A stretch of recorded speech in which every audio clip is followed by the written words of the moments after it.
Hello survivors, welcome to another video. In this video I'm going to be going over an idea to improve war rewards and hopefully improve people's enjoyment when it comes to battling it out for war and going for that top prize. As you know, current prizes are things like 5-star tokens, the odd 5-star character as well, and in the current game it isn't really that great in terms of rewards unless you get extremely lucky on the 5-star token wheel. And even then I've seen people pull characters that are ascendable and still been unhappy because it's characters they either have got already or they don't want. So the current reward system is obviously unsustainable. A lot of requests have come in and a lot of demands in terms of this being changed, but a lot of these are quite unachievable.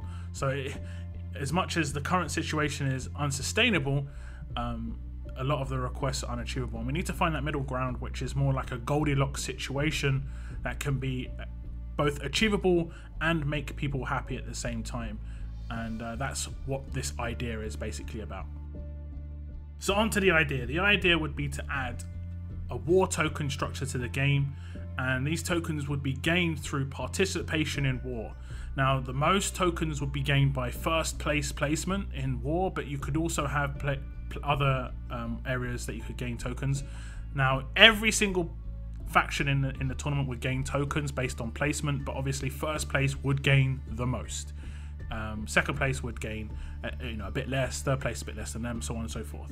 Now, you could also add these to things like milestones, maybe even reevaluate the prizes in the war chests. This is something else that maybe could be looked at, because I think these some of these are quite old prizes, and having them in the war chest wouldn't be too bad.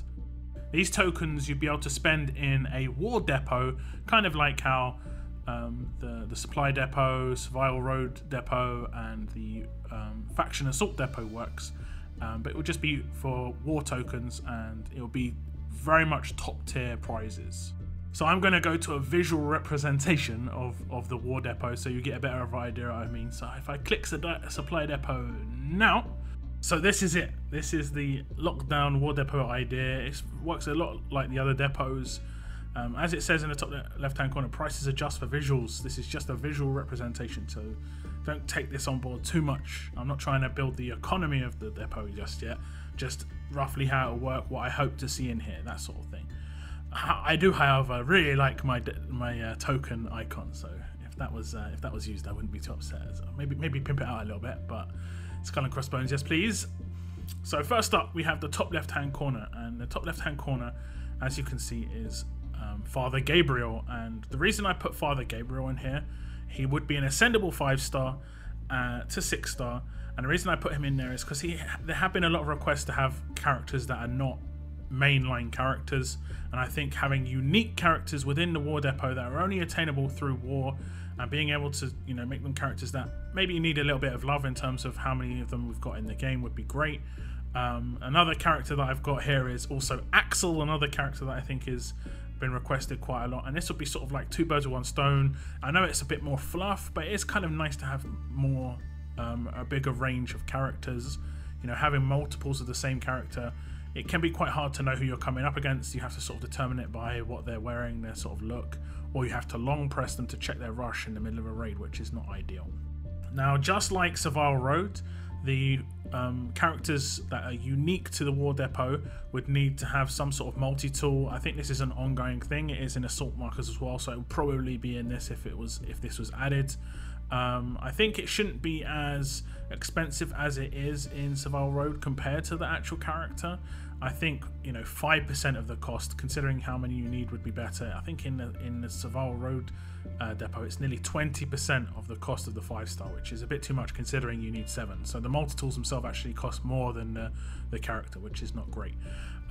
So there would be 2, this is my idea at least, there'll be 2 or maybe more unique characters that would be in the war depot, and there would also in the bottom left be legacy characters. Right now you can see Carl, but there could be Tyrese, there could also be Mirabelle, and I think it would just be like the main legacy characters that have been around for ages, and this could be a way to gain gain these characters.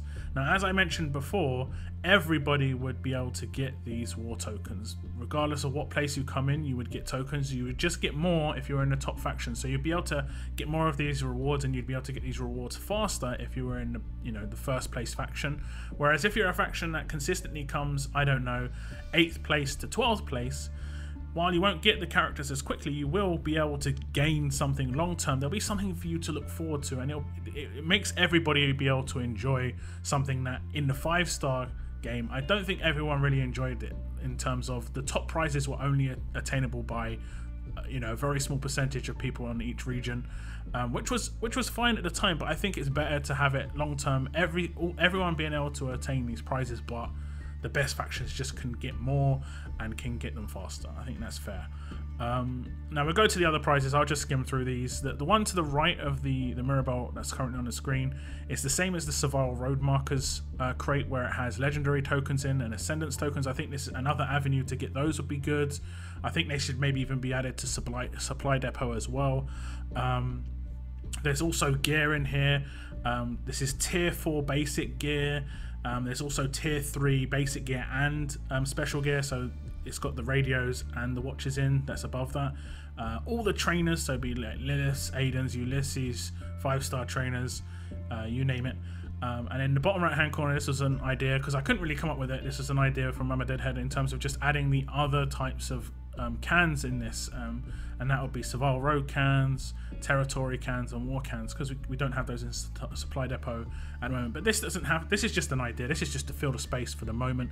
But I do think all of the prizes that are available in the War depot should be top prizes. You shouldn't have anything that you need for like 5-star characters in here. They should, everything in here should be either needed for 6-star characters, needed to get your characters to 6-star, or 6-star characters themselves. The cans are a nice side thing, and I think you should view that as a side thing, but everything else here is either needed to get your character to 6-star tier 4, or to boost them in tier 4 a little bit, or to get an ascendable 5-star to 6-star. Top-notch rewards. I'm going to get out there. Top-notch rewards. So that's it. That's my basic idea. Nothing special. We do know how depots work already. But I thought I'd get a visual representation out there for you, just so you actually go on your screen and you know what it looks like, and maybe this sparks an idea with someone within the community and they come up with something even better, or maybe this sparks an idea with people at Scopely and they come up with something even better, because something does need to change. I think we'll all agree with that. I don't think anybody would argue against that. I think it's just trying to figure out what that change could be, and here's my input. This is my 2 cents as it is, and I think as a community we need to start trying to get out our ideas, rather than just trying to vent our frustration, especially on the forums, which is just a massive time waste. I've been a moderator and an admin of forums in the past, 5-10 years ago, of different games, and I have to say that moderating a forum, especially, it is very time consuming. So if you expect someone to do a lot of work and they have to do a lot of moderation, it's going to take it out of it's taking a lot of time out of their day. So just make other people's work as easy as possible, and we can maybe just try and, as a community, try and get our ideas on the page and try and just get something out there. And so if you have an idea, either reply in the comments, or I will post this on the forums as well, so you can reply there if you have a maybe an idea for what could go in one of these slots. That'll be fine too. And this is open for conversation, let's say. So yeah, thank you very much for tuning in, guys. Keep on surviving.